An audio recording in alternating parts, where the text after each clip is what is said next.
우리가 잘 알고 있는 말 중에 열 손가락 깨물어서 안 아픈 손가락 없다라는 말이 있습니다. 다 들어보셨죠? 부모에게 여러 자녀가 있다 할지라도 다 똑같이 사랑한다라는 의미를 가지고 있죠. 그런데 2018년도에 진리처럼 느껴지던 이 말을 뒤집는 연구 결과가 나왔습니다.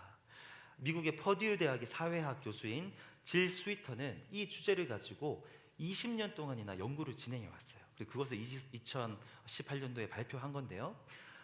연구 결과 모든 부모는 여러 자녀를 동일하게 사랑하는 것이 아니라 특정 자녀를 다른 자녀들보다 더 사랑하고 아낀다고 합니다.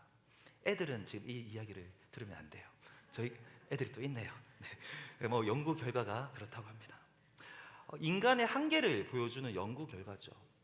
편애하는 것이 좋지 않고 편애하지 않고 동일하게 사랑하는 것이 맞다라는 것을 알고 있지만 이게 알더라도 쉽게 되지 않는다는 거예요. 그렇다면 하나님은 어떨까라는 질문이 생기더라고요. 하나님도 우리를 동일하게 사랑하는 것이 아니라 더 사랑하는 특정 사람들이 있을까라는 질문이 듭니다.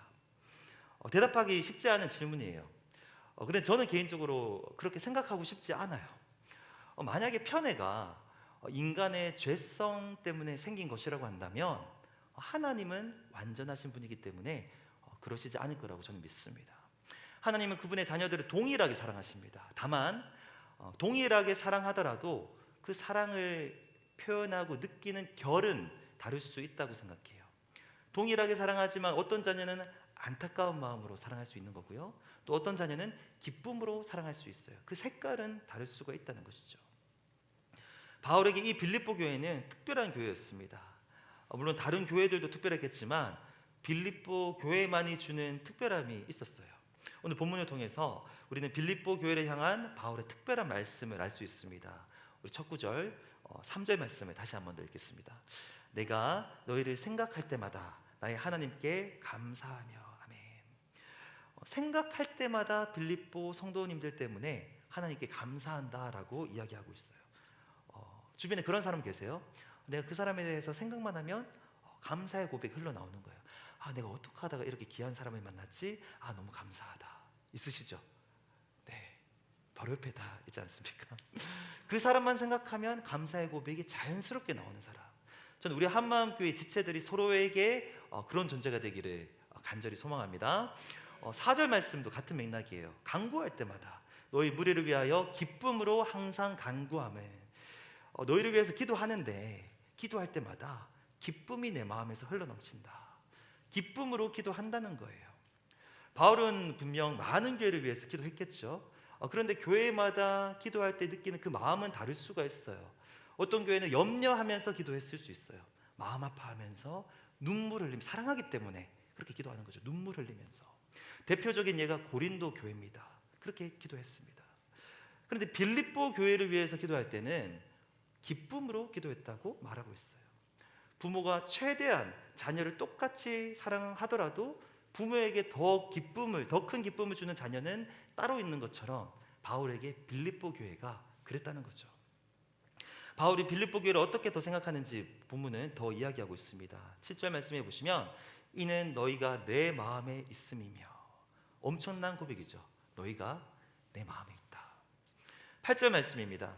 내가 예수 그리스도의 심장으로 너희 무리를 얼마나 사모하는지 하나님이 내 증인이시니라. 최고의 고백 아닙니까? 남녀 사이에서도 이 정도 고백은 최고의 고백입니다. 내가 너를 얼마나 사랑하시는지 하나님이 증인이다. 하나님이 아신다. 이렇게 바울이 빌립보 교회를 생각만 해도 감사가 나오고 기도할 때마다 기쁨으로 기도하게 되는 이유가 무엇일까? 5절을 읽어보면 그 이유가 나오고 있습니다. 우리 5절은 더 큰 목소리로 같이 한번 읽겠습니다. 시작. 너희가 첫날부터 이제까지 복음을 위한 일에 참여하고 있기 때문이라. 아멘. 바울이 빌립보 성도들을 마음에 두고 감사하고 기뻐하는 이유는 그들이 첫날부터 지금까지 복음에 참여하고 있기 때문이다 라고 말하고 있어요. 한글 성경은 복음을 위한 일에 참여한다라고 말하고 있는데 더 정확한 번역은 복음에 참여하는 겁니다. 그냥 똑같죠. 복음을 위한 일에 참여하는 거, 복음에 참여하는 거 다 같은 이야기입니다. 그렇다면 복음에 참여하는 일이 무엇을 의미하는가 우리가 알아야 되겠죠. 복음에 참여하는 일이 무엇인지 알기 위해서는 먼저 복음이 무엇인지 살펴보아야 됩니다. 특히 빌립보서에서 복음은 철저히 예수 그리스도 중심이에요. 예수님이 누구신지, 그분이 우리를 위해서 무엇을 하셨는지, 이게 복음이다라고 이야기하고 있어요. 예수 그리스도가 복음 그 자체라는 거죠. 그 주님께서 우리를 구원하시기 위해서 하신 그 일들이 복음의 핵심 내용입니다. 하나님의 아들이신 예수님, 아까 우리 찬양으로도 고백했지만 존귀하시고 또 아름다우신 예수님께서 우리를 위해서 낮고 천한 모습으로, 종의 모습으로 이 땅에 오시고 우리의 죄를 해결하시려고 십자가에서 죽으셨습니다. 죽기까지 낮아지셨고요, 죽기까지 순종하셨고요, 또 거기서 끝이 아니라 하나님께서 그리스도를 다시 일으키셔서 영광의 자리에 다시 앉게 하셨습니다. 그리고 그분이 우리의 주인이시고 장차 모든 입술이 그분을 주인이라 시인할 것입니다. 이것이 복음의 핵심 내용이에요. 바울은 이 그리스도의 복음을 빌립보 지역에서 전했고요, 그 복음을 듣고 예수님을 믿게 된 사람들이 빌립보 성도들입니다. 바울은 지금 그 빌립보 성도들을 칭찬하고 있어요. 너희들은 첫날부터 내가 전한 복음을 듣고 회심한 그날부터 지금까지 꾸준하게 복음을 위한 일에 참여하고 있다. 그래서 내가 너희를 생각할 때마다 너무 감사하고 너희를 위해 기도할 때마다 너무 기쁘다, 잘했다, 이렇게 칭찬하고 있는 겁니다. 그렇다면 복음을 위한 일은 무엇일까? 복음에 참여한다는 것이 어떤 것일까? 복음에 참여한다는 것은 복음을 듣고 그리스도 안에서 성도가 된 이후에 복음을 통해서 믿음이 자라고 복음의 진보를 위해서 행했던 크고 작은 모든 일들을 가리켜요. 물론 좁은 의미에서는 바울이 감옥에 갇혀 있다고 했지 않습니까? 근데 빌립보 교회는 처음부터 끝까지 바울을 도왔거든요.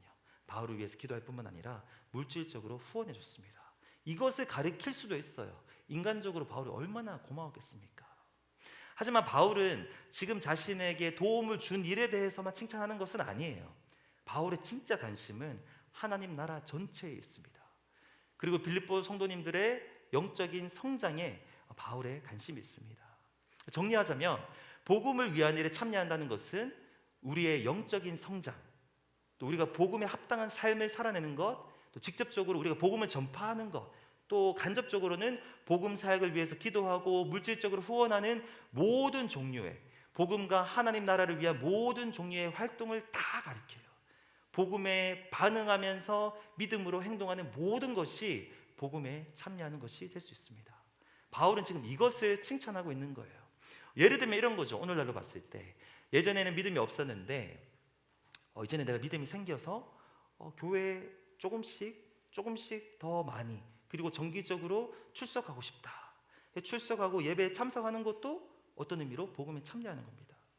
하나님을 더 알고 싶은 마음에 내가 이제 성경을 읽어야 되겠다, 그리고 교회 성경 공부에 적극적으로 참여해야 되겠다, 그리고 실천하는 것도 복음에 참여하는 겁니다.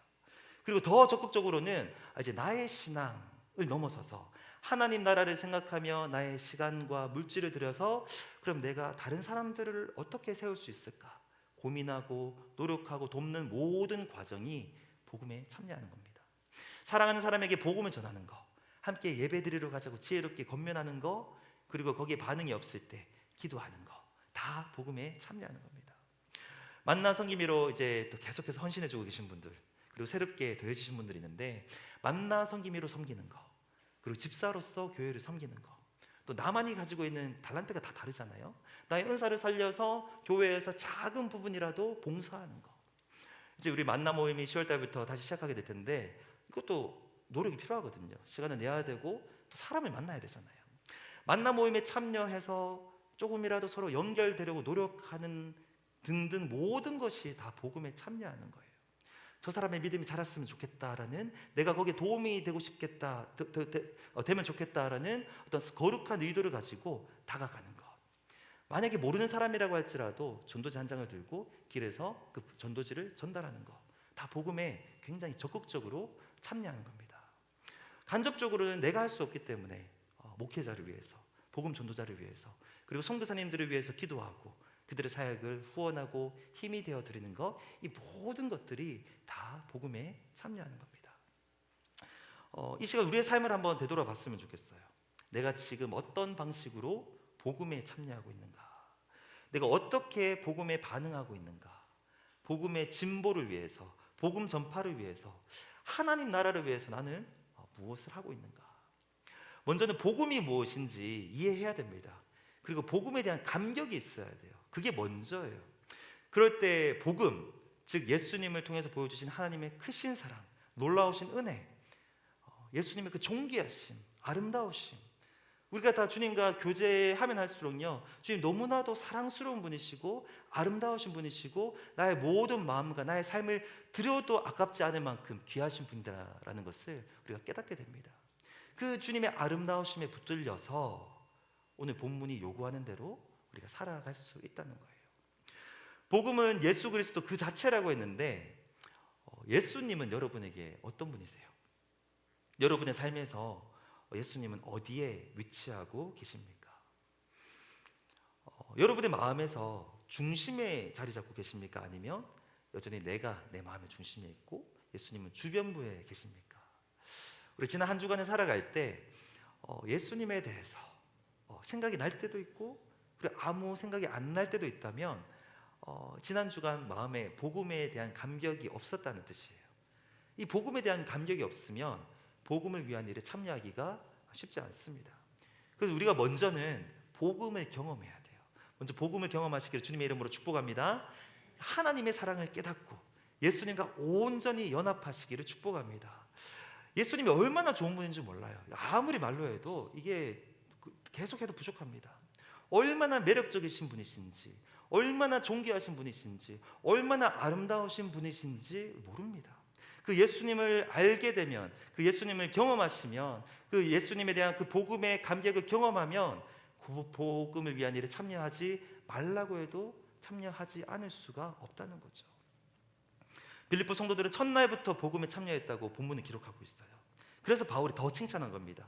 아까 말씀드렸지만 첫날부터라는 말은 바울을 통해서 그들이 처음으로 복음을 듣고 회심한 날 그날부터 복음에 꾸준하게 참여했다는 거예요. 우리는 이러한 오해가 있는 것 같아요. 다 편견이 있어요. 나는 아직 예수님을 믿은 지가 얼마 안 됐어. 나는 아직 믿음이 더 자라야 되니까 그 일은 지금은 조금 이른 것 같아. 나중에 하자. 우리 교회는 뭐 목사님도 많고 또 집사님들도 있는데 나는 집사도 아니고 목사도 아닌데 내가 너무 나서는 거는 좀 아닌 것 같아. 누군가가 이렇게 뭐 권면을 했을 때 여러 가지 이유가 있을 수 있겠지만 이렇게 한다면 아직은 아닌 것 같아요. 상황을 보고 내가 신앙적으로 조금 더 준비가 되면 그때 하겠습니다. 이거 아니라는 거죠. 빌립보 성도들은 회심한 첫날부터 적극적으로 복음을 위한 일에 참여했습니다. 누구든지 복음에 다 참여할 수 있어요. 참여해야 됩니다. 아직 예수님을 만나지 못했다면, 혹시나 아직 예수님을 구주로 영접하지 못했다면 그럴 수 있어요. 괜찮아요. 먼저는 복음을 듣고 복음을 이해하고 경험하는 것이 먼저죠. 그러면 이해가 됩니다.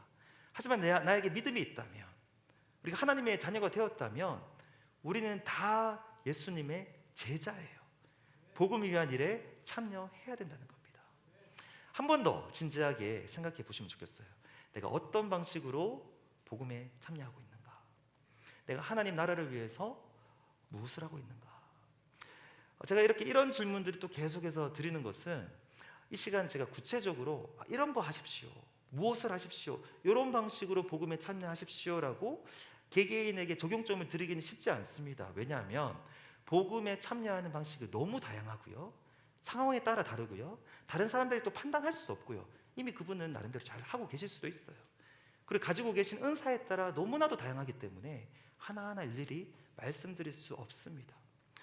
근데 우리 모두에게 분명하게 적용되는 것은 먼저는 자기 자신의 영적인 성장을 위해서 힘써야 된다는 거예요. 그게 복음에 참여하는 시작점입니다. 나의 믿음이 먼저 자라는 거. 나의 믿음이 자라기를 우리가 원해야 되고요, 하나님과 더 가까워지기를 갈망하는 마음이 먼저는 있어야 돼요. 그리고 그것을 사모하는 마음으로 그 은혜의 통로인 말씀과 기도에 힘써야 됩니다. 그러고 나서 더 나아가서 나보다 믿음이 연약한 사람이 있다면 그분들을 돌보고 그들을 위해서 기도해야 돼요. 전도해야 됩니다. 복음을 전하는 것은 우리 모두의 사명입니다. 복음에 참여하는 가장 기본적인 방식입니다. 다 해야 됩니다. 교회를 위해서 기도하고 선교사님들을 또 후원하고 우리 모두에게 해당하는 복음에 참여하는 방식이에요. 그런데 나에게만 적용되는 참여 방법이 있어요. 나만 할 수 있는 방식으로, 내가 할 수 있는 방식으로, 나에게 그때그때 감동이 오는 대로 하나님께서 나에게 허락하신 달란트와 또 물질을 가지고 또 시간을 가지고 나만의 방식으로 우리는 복음에 참여할 수 있습니다. 다양합니다. 그래서 이거는 우리가 더 생각을 해보셨으면 좋겠어요. 내가 나만의 방식으로, 내가 가진 것으로, 정확하게는 하나님이 내게 주신 것으로 내가 무엇을 할 수 있을까 고민하시고 생각해 보시고 반드시 기도해 보시면 좋겠습니다. 그럴 때 성령님께서 지혜를 주실 줄로 믿습니다. 교회도 마찬가지입니다. 우리 교회만 할 수 있는 복음 참여 방식이 있어요. 지난 20년 동안 허정수 목사님과 성도님들을 통해서 하나님 우리 교회를 귀하게 사용하셨습니다. 여러 가지가 있겠지만 예를 들면 EGA 난민 사역이 대표적인 예라고 할 수 있을 것 같아요. 난민 어린이들을 섬기는 건데 지금은 미국 교회라든지 많은 교회들이 비슷한 사역을 하고 있다고 합니다. 그런데 그때는 15년 전 그 정도에는 그렇지 않았다고 해요. 많은 교회가 난민 사역을 감당하지 않았대요. 근데 우리 허정수 목사님에게 주셨던 비전을 통해서 그 일을 하게 하셨고 또 우리만의 방식으로 하나님 나라를 위해서 그게 복음에 참여한 거죠. 우리에게 주신 이 건물, 이 로케이션, 그리고 주변에 있는 신학생들을 활용해서 우리만이 할 수 있는 방식으로 나름대로 복음에 참여했던 겁니다. 그리고 신학교 주변에 있다 보니까 신학생들을 섬기고자 하셨고 그리고 15년째 특별 새벽 기도회를 통해서 신학교를 섬기셨습니다. 이것도 우리만의 방식으로 복음에 참여한 거예요.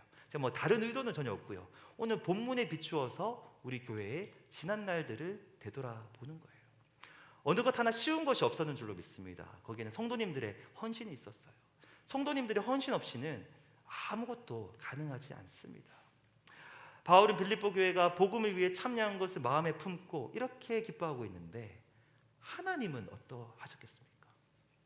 하나님께서 우리 교회의 지난 사역들을 사도 바울이 기뻐한 것 이상으로 기뻐하신 줄로 믿습니다. 하나하나 다 의미가 있었습니다. 그 일에 수고하신 우리 성도님들 굉장히 잘하신 겁니다. 하나님께서 칭찬하고 계신 줄로 저는 확신해요. 오늘 왜 이 본문 말씀을 우리에게 주셨겠어요? 저는 이 빌립보서를 딱 하려고 마음을 먹고 했는데 사실 이런 메시지를 전혀 기대하지 않았거든요. 생각해 본 적도 없는데 하나님께서 우리 교회를, 우리 성도님들을 잘했다고 칭찬하시고 수고했다고 격려하시기 위해서 오늘 이 본문을 우리에게 주셨다고 저는 믿습니다. 오늘 본문은 이렇게 복음에 참여하는 일을 착한 일이라고 표현하고 있습니다. 6절 말씀입니다.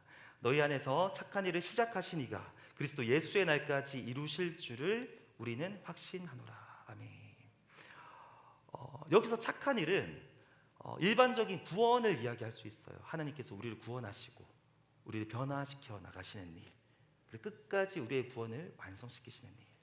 우리를 구원하신 분도 하나님이시라면 마지막 그날까지 우리의 구원을 완성하시고 그 과정에서 우리를 조금씩 변화시키실 분도 하나님이시라는 의미죠. 이것도 맞죠. 근데 문맥을 보면 보다 더 분명한 의미는 빌립보 성도들이 바울을 도운 일을 포함해서 그들이 복음을 위해서 적극적으로 참여한 일을 가리키고 있어요. 하나님 보시기에 너무나도 착한 일이라는 거죠. 우리가 보통 착하다라는 여러 가지 표현으로 쓰는데 이게 사용을 하고 있는데 예를 들면 젊은 시절 이렇게 소개팅을 할 때 어떤 남자와 여자를 소개시켜 줄 때 그분 어때? 이뻐? 이렇게 물어보죠. 근데 대답이 그냥 착해. 이거 무슨 뜻인지 아시잖아요. 근데 이런 의미가 아니었다는 거예요. 일반적으로 착하다라고 하는 사전적 의미는 좋은 마음이죠. 그리고 더 나아가서는 자신의 유익보다 남의 유익을 더 생각하는 마음, 그리고 조금 더 희생하고 조금 더 양보하는 태도를 우리가 일반적으로 착하다라고 합니다. 그리고 특히 오늘 이 본문에서는 하나님의 일에 관심을 가지고 하나님의 일에 참여한 일들이 하나님 보시기에 착했다는 거예요. 하나님 보시기에 얼마나 착했겠습니까? 이 복음에 참여해온 일들이 말입니다. 오늘 본문에서 바울은 특히 6절을 강조하고 있어요. 우리는 확신하노라 라는 부분이 6절에 있는데 여기서 확신하다라는 동사를 완료형으로 사용하면서 바울은 더 생생하게 표현하고 있고요. 그리고 한글 성경에는 안 나오지만 원문에 따르면 이런 표현입니다. I'm surely convinced of this very thing 이란 뜻이에요. 영어 성경에도 버전에마다 이런 부분이 있는 부분이 있고 없는 부분이 있는데, 내가 바로 이것을 내가 확신하는데 라고 시작하는 거예요. 6절의 내용이에요. 그게 너희 안에서 착한 일을 시작하신 분이 그리스도 예수의 날까지 이루실 거야. 내가 확신하고 내가 강조하고 싶어. 그 일을 시작하신 분이 하나님이시며, 그렇기 때문에 마지막까지 주님께서 이루신다는 겁니다. 복음에 참여하는 일은 시작부터 끝까지 하나님께서 주도하시는 하나님의 일이라는 거예요. 하나님께서 하신다는 겁니다. 그러니까 염려하지 말고 믿음으로 끝까지 참여하라고 바울은 격려하고 있습니다. 우리가 어떤 방식으로든 복음에 참여하는 건 다양하다고 말씀드렸지 않습니까? 어떤 것이든 우리가 복음에 참여할 때 마음의 부담감이 있어요. 그리고 현실적인, 사람마다 다르죠. 주님만이 아시는 현실 그리고 상황이 있습니다. 우리는 언제나 상황을 고려해야 됩니다. 현실을 고려해야 돼요. 지속적으로 참여하기 위해서 고려해야 될 상황들이 분명히 있어요. 상황이 안 되는데 억지로 하면 탈이 납니다. 오히려 부작용이 생길 수 있어요. 이를 통해서 더 많은 사람들이 실족하게 될 수도 있어요. 사람 세우자고 하는 일인데 사람을 실족하게 만들 수도 있습니다. 그런데 오늘 본문이 우리에게 요구하는 것은 우리가 상황도 고려해야 되고 현실도 고려해야 되지만, 그것들이 우리의 믿음을 내려놓게 해서는 안 된다는 거예요. 하나님이 하시기 때문에. 그 시작이 하나님이었다면, 하나님께서 시작하셨던 일이라면 마지막까지 하나님께서 하실 줄로 믿습니다. 어떤 것이든지. 만약에 그것이 우리의 구원의 문제라면, 만약에 구원이 우리로부터 시작했다면 마지막까지 우리에게 달려있겠죠. 근데 우리의 고백이 뭐죠? 하나님께서 시작하신 우리의 구원이기 때문에 마지막까지도 하나님께서 지켜주신다는 것 아닙니까? 우리의 부르심도 마찬가지고 우리의 사명도 마찬가지입니다. 우리 각자가 복음에 나름대로 참여하고 있는 일도 마찬가지고 우리 교회가 하나님 앞에 쓰임받는 부분도 마찬가지입니다. 하나님께서 시작하셨다면 하나님께서 마치실 거예요. 하나님이 하시고 하나님이 이루실 것입니다. 하나님의 뜻대로 하실 거고요, 하나님의 계획대로, 우리의 생각과는 다를 수 있죠. 하지만 하나님의 방식대로 하나님께서 하신다는 거예요. 우리 교회 올해 표어가 진행입니다. 진행, 앞으로 나아가는 거. 하나님께서 우리 교회가 본연의 사명을 다하면서 성경에 기록된 건강한 교회로서 해야 될, 하나님 나라를 위해서 우리가 나아가야 될, 감당해야 될 교회의 사명들을 다하면서 앞으로 나아가도록 친히 진행시키실 것입니다. 우리는 염려하지 않고 그냥 하나님을 신뢰하고 그냥 할 수 있는 대로 힘을 다하여 복음에 참여하면 될 줄로 믿습니다. 지금은 새로운 시대입니다. 코비드 이후에 많은 것들이 바뀌었죠. 코로나 이후에 미디어의 역할이 이렇게 커질 줄 상상이나 했겠어요? 아주 모든 것들이 빠르게 변화하고 있어요. 지금처럼 이렇게 우리가 유튜브를 활용하면서 복음을 전하고 복음을 듣고 또 목사님들의 설교를 듣고 신앙적 유익을 얻을 거라고는 우리가 5년 전, 10년 전에는 상상 못했잖아요. 복음이 전파되는 방식도, 하나님 나라가 확장되는 방식도 많이 바뀌었습니다. 우리가 복음에 참여할 수 있는 방식도 방법도 더 다양해졌어요. 복음은 변하지 않아요. 복음의 본질과 내용이 변하면 안 되죠. 근데 복음에 참여하는 방식은 변해요. 그리고 변해야 됩니다. 변하지 않으면 복음을 전할 수가 없습니다. 그래서 우리는 더 창의적으로, 더 적극적으로 복음에 참여해야 됩니다. 전도지를 전달해서 복음을 전하는 방식, 저는 여전히 필요하다라고 믿어요. 굉장히 파워풀해요. 며칠 전에 제가 교회에 있는데 너무 늦은 밤도 아니었는데 낮이라고 할지라도 혼자 있는데 갑자기 누가 오면 저는 좀 이제 무섭거든요. 근데 딱 밖에 어떤 소리가 들리길래 저기를 보니까 어떤 남자가 이렇게 있는 거예요. 그래서 갑자기 무서워져가지고 그냥 모른 척하고 문은 잠겨 있으니까 그냥 사무실 가만히 있을까? 그래도 물어볼까 하다가 용기 내어서 나갔습니다. 여기서 뭐 하고 있습니까? 하니까 알고 보니까 그냥 고등학생이에요. 근데 그래도 무섭더라고요. 근데 뭐 하고 있냐 보니까 그냥 뭐 나쁜 친구는 아니고 나 주변에 사는 사람인데 보드 같은 거를 타고 다니면서 내가 여기서 햇빛을 쬐고 싶다는 거예요. 좀 이해가 안 돼서 일반적이진 않구나라고 생각은 했어요. 근데 뭐 해가 되진 않으니까 여기서 더 해를 쬐도 되냐? 내가 가야 되냐? 교회인데 또 가라 그러면 좀 그래가지고 그냥 해 쬐도 된다, 있어도 된다. 그리고 왔습니다. 왔다가 또 로비에 보니까 또 우리 전도지들이 많더라고요. 그래서 영어로 된 걸 찾아가지고 전달하면서 시간 날 때 읽어봐라. 복음을 더 용기 있게 전했어야 되는데 아까는 그 두려움이 있었기 때문에 시간 날 때 한번 읽어봐라. 자기도 예수님을 믿는다는 거예요. 근데 지금 뭐 교회는 다니진 않고 예전에 교회를 다닌 적이 있었다. 한번 읽어보겠다. 그래서 이렇게 격려하고 왔는데, 이 전도지 한 장을 전하는 것도 아무것도 아닌 것 같은데 굉장히 파워풀한 수단입니다. 하나님께서 그 영혼을 향한 어떤 역사하심과 계획이 있다면 마음을 주실 것이고 또 보게 되겠죠. 이 보는 것을 통해서 하나님께서 새 마음을 주실 수 있고 하나님에 대한 존재, 그리고 예수님을 향한 그 마음을, 믿음을 주실 수 있고 복음이 전파될 수 있습니다. 물론 그 사람이 또 교회로 인도되는 건 또 다른 영역이지만요, 여전히 유효한 수단이라는 거죠. 그런데 그것에 머무르면 안 된다는 거예요. 다양한 방식을 우리는 계속해서 끊임없이 고민해야 된다는 거예요. 예를 들면 저는 이제 말씀을 전하는 사람이니까 시간만 허락한다면, 상황만 허락한다면 해보고 싶은 것들이 많아요. 모험적으로. 예를 들면 나도 유튜버가 한번 돼볼까? 유튜브를 하면서 조금 더 다양하게 좀 복음도 전하고 말씀을 전해볼까라는 생각도 항상 있지만 실천하지 못하고 있고 상황이 되지 않아서 못하고 있습니다. 그런데 제가 드리고 싶은 말씀은 무엇이 되었든 수단과 방법을 가리지 않고 예수님을 전하기를 꿈꿔보자는 거죠. 상상해 볼 수 있다는 거죠. 어떤 것이든 내가 하겠습니다. 또 복음에 참여하는 것은 복음을 전하는 것뿐만 아니라 나의 믿음이 자라는 게 또 먼저라고 했지 않습니까? 나의 믿음이 자랄 수만 있다면 수단과 방법을 가리지 않고 무엇이든지 하겠습니다. 말씀을 통해서 내가 예수님을 알아갈 수만 있다면 시간도 내겠습니다. 시간이 안 나면 줌으로라도 뭐든지 하겠습니다. 어떻게든 내가 함께 기도하고 싶습니다. 내가 교회를 세우는 일에 동참하고 싶습니다. 내가 선교라는 것을 조금 알고 싶고 작은 부분이라도 한번 맛보기를 원한다면 내가 무엇이든지 하겠습니다. 이런 마음이잖아요. 우리 교회를 생각해도 마찬가지예요. 세워갈 부분이 너무나도 많아요. 여기 계신 한 분 한 분이 해야 될 일이 너무나도 많습니다. 무궁무진합니다. 더 적극적으로, 더 창의적으로 무엇이든지 새로운 것을 시도해 보시면 좋겠어요. 시도해 보시면 좋겠어요. 상상할 수 있는 그 이상의 방식으로 복음에 참여하기를 꿈꿨으면 좋겠습니다. 시도하는 것은 언제나 의미가 있고요. 누가 그런 말 했잖아요. 꿈꾸는 것은 죄가 아니다. 함께 꿈꾸기를 원합니다. 누구보다도 복음에 적극적으로 창의적으로 참여하는 우리 각자가 되고 우리 교회가 되기를 우리 함께 꿈꿔보면 좋겠습니다. 내가 어떻게 복음에 참여할 수 있을까? 또 개인적으로 나만이 할 수 있는 방식은 무엇일까? 끊임없이 계속해서 고민하시고 또 상상하고 또 시도해 보시기를 축복합니다. 이렇게 적극적으로 복음에 참여한다면 결국에 득을 보는 것은 우리예요. 7절 말씀에 그러한 가르침을 주고 있는데요. 7절 말씀 우리 함께 읽겠습니다. 내가 너희 무리를 위하여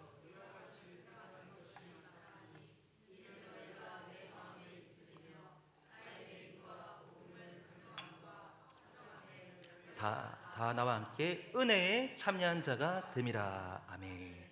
7절에서 바울은 본문의 내용 3절부터 6절까지의 내용을 다시 한 번 더 반복하고 있는데 복음에 참여한 일을 은혜에 참여한 일이라고 말을 바꾸어서 표현하고 있어요. 오늘 본문에서 복음을 위한 일이 여러 가지 다른 방식으로 표현이 되는데 먼저는 6절에서의 착한 일이었죠. 복음을 위하는 일이 하나님 보시기에 착한 일이라는 거죠. 복음을 위하는 일 이꼴 착한 일. 7절에서는 이꼴 은혜에 참여하는 일이라고 새롭게 표현하고 있습니다. 무슨 말이죠? 복음에 참여하는 일은 하나님 보시기에는 착한 일이고 또 우리에게는 은혜가 되는 일이라는 거예요. 우리는 은혜에 참여한 자가 된다는 것입니다. 그 일이 왜 은혜에 참여하는 것인가? 왜 그게 은혜인가? 하나님께서 하시기 때문에 그 일이 은혜입니다. 아멘이시죠? 그 일을 통해서 우리가 하나님을 더 경험할 수 있고 하나님의 영광스러운 일에 동참하기 때문에 그 일이 은혜입니다. 7절에서 바울이 또 세세하게 언급하고 있지만 바울이 감옥에 갇혀 있잖아요. 매여 있잖아요. 이 매임도 은혜입니다. 빌립보 성도들의 헌신과 섬김도 하나님의 은혜입니다. 섬길 수 있다는 게 은혜예요. 우리가 흔히 사명을 감당한다라는 표현을 쓰는데 사실은 그것도 은혜입니다. 왜냐하면 그 말이 맞죠. 근데 한편으로는 좀 그런 게 감당하다라는 말 자체에 어떠한 함의가 있죠.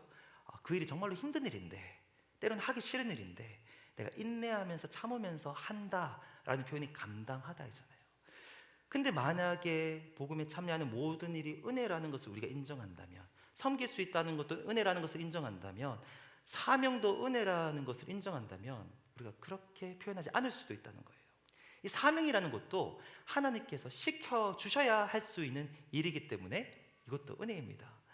우리가 만약에 대한민국 국가대표로 올림픽에 출전한다고 할 때 내가 그것을 가지고 나라를 위해서 내가 출전해 준다라고 이야기하는 사람이 누가 있겠어요? 인터뷰 그렇게 잘못하면 돌 맞겠죠.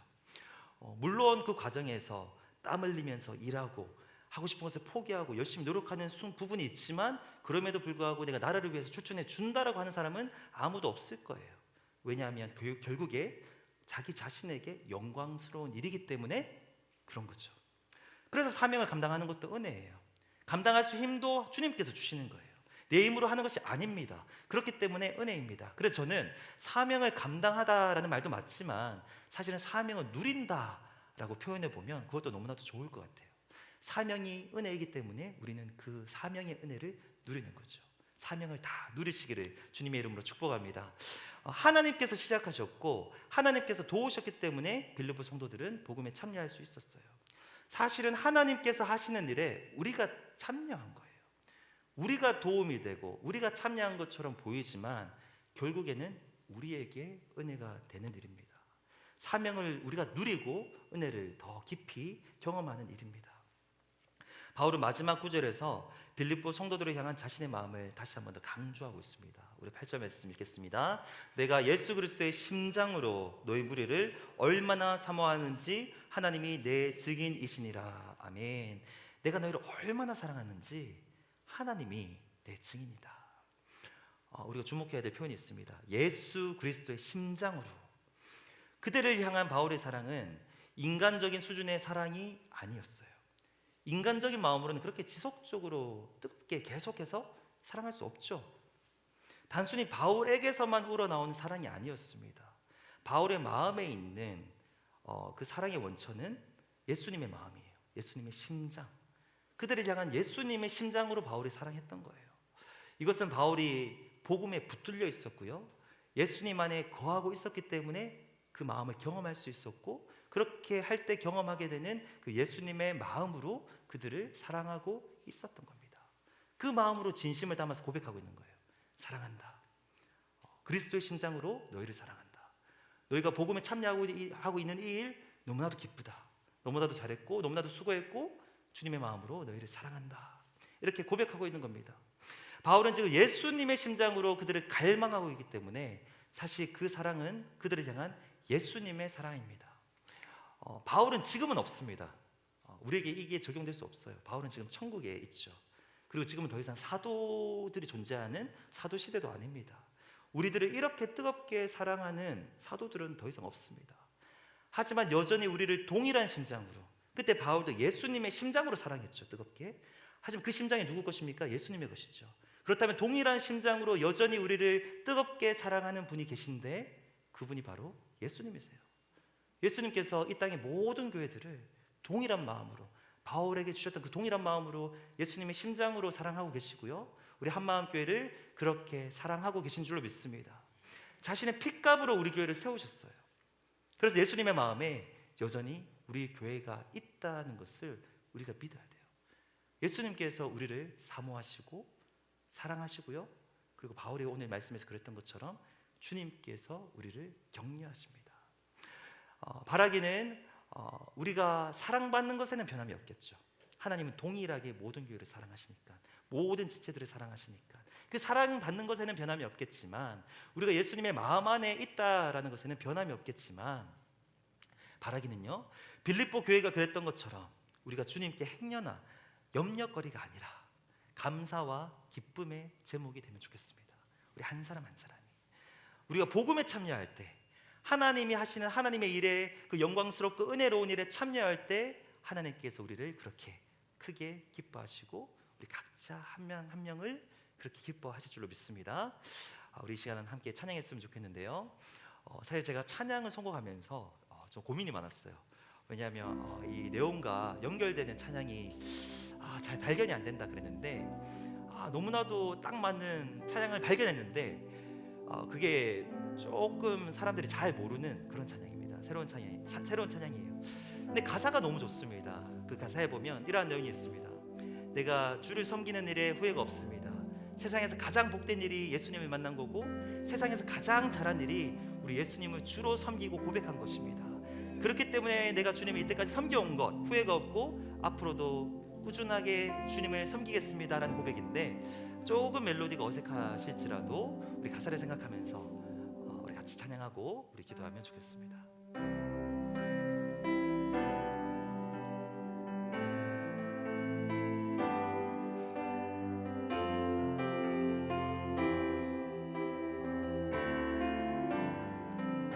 나의 평생에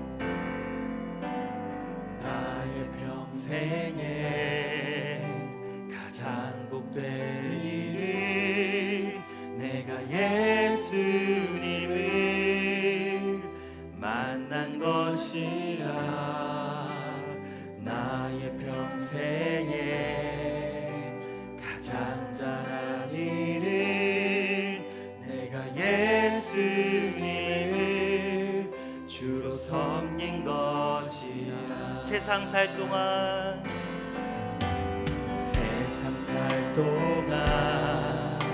내가 걷는 길이 때론 험하여서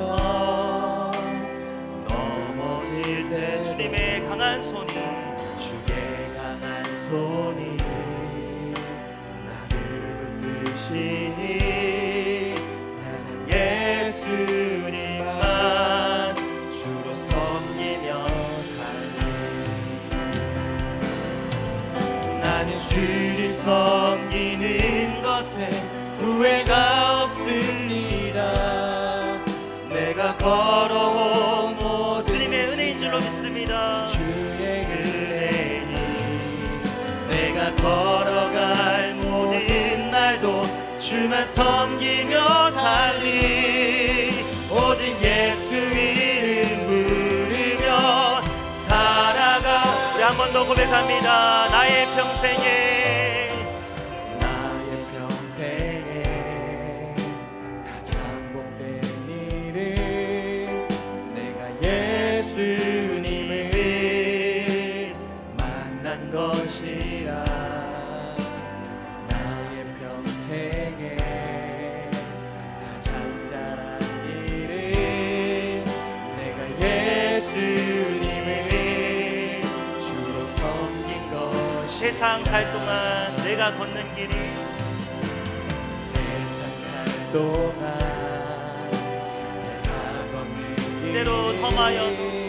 때론 험하여서 넘어질 때 주님께서 하실 줄로 믿습니다. 주의 강한 손이 나를 붙드시니 주님 앞에 결단하며 고백합니다.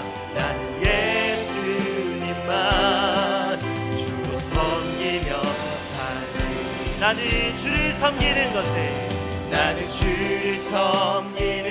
것에 후회가 없습니다. 우리에게 은혜가 되는 일인 줄로 믿습니다. 걸어온 모든 시간 다 주의 은혜니 내가 걸어갈 모든 날도 주만 섬기며 살리. 오직 예수 이름 부르며 다시 한 번 더 고백합니다. 나는 주를 섬기는 일에 나는 주를 섬기는 것에 후회가 없습니다. 내가 걸어온 모든 시간 다 주의 은혜니 내가 걸어갈 모든 날도 주만 섬기며 살리. 오직 예수 이름 부르며 살아가리라. 이것이 나의 간증이요 이것이 우리의 찬송입니다. 이것이 나의 찬송일세. 나 사는 동안 끊임없이 구주를 찬송하리로. 이것이 나의 간증이요 이것이 나의 간증이요 이것이 나의 찬송일세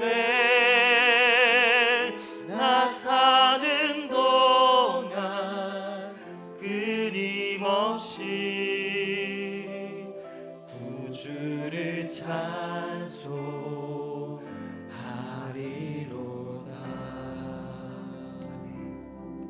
우리 진짜 말씀에 반응하며 우리 기도하면 좋겠습니다. 복음에 참여하라는 것이 오늘 말씀의 메시지인데요. 그러기 위해서는 우리가 먼저 복음을 경험해야 될 줄로 믿습니다. 복음을 경험하지 않고 참여하는 모든 일은 빈 껍데기예요. 겉으로만 그런 척하면서 참여하는. 하지만 우리가 먼저 복음을 경험할 때, 예수님의 사랑을 경험할 때 우리 주님께서 얼마나 존귀하시고 얼마나 아름다우신 분이신지, 지금도 얼마나 우리를 사랑하시는지를 깨달을 때 우리는 복음의 감격을 누릴 수가 있습니다. 이제 함께 기도했으면 좋겠습니다. 먼저 매일의 삶 가운데 복음을 경험하게 하여 주시고 복음의 감격을 놓치지 않게 하여 주시옵소서. 이런 제목으로 우리 함께 기도하며 나가시겠습니다. 주여 하나님 아버지 시간 아버지 시 우리가 먼저 복음을 경험하기를 원합니다. 먼저 주님의 사랑을 경험하기를 원합니다. 먼저 복음이 무엇인지를 깨닫기를 원합니다. 아버지 우리 주님이 어떠한 분이신지, 우리 예수 그리스도께서 우리를 위해서 어떤 일을 하셨는지, 우리를 얼마나 사랑하시는지, 하나님 우리 주님께서 아버지 우리가 상상한 것 이상으로 존귀하신 분이고 아버지 우리가 생각한 것 이상으로 아름다우신 분이신 줄 믿습니다.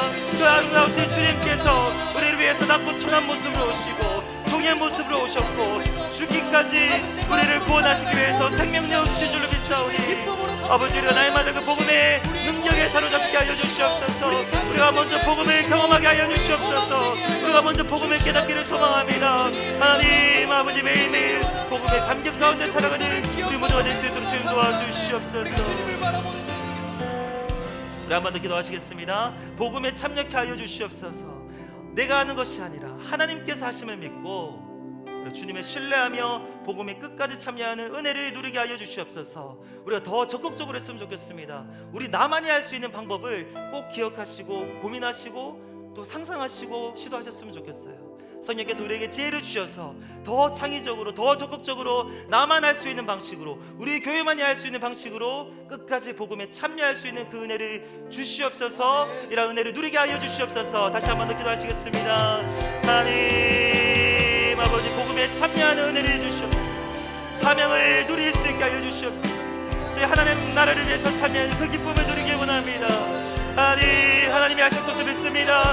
내 힘으로 하는 것이 아니기 때문에 아버지 우리가 염려하지 않고 아버지 담대하게 나아갑니다. 주님을 신뢰함으로 나아갑니다. 복음에 참여하는 은혜를 누리게 하여 주시옵소서. 하나님 지혜가 필요합니다. 더 적극적으로 할 수 있는 용기가 필요합니다. 아버지 더 창의적으로 할 수 있는 지혜가 필요합니다.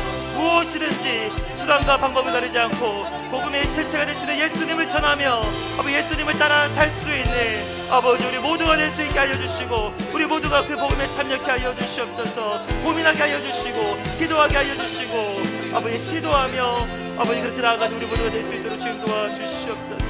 하나님 아버지 시간 함께 하여 주시옵소서. 아버지 지혜를 주시고 인도하여 주시옵소서.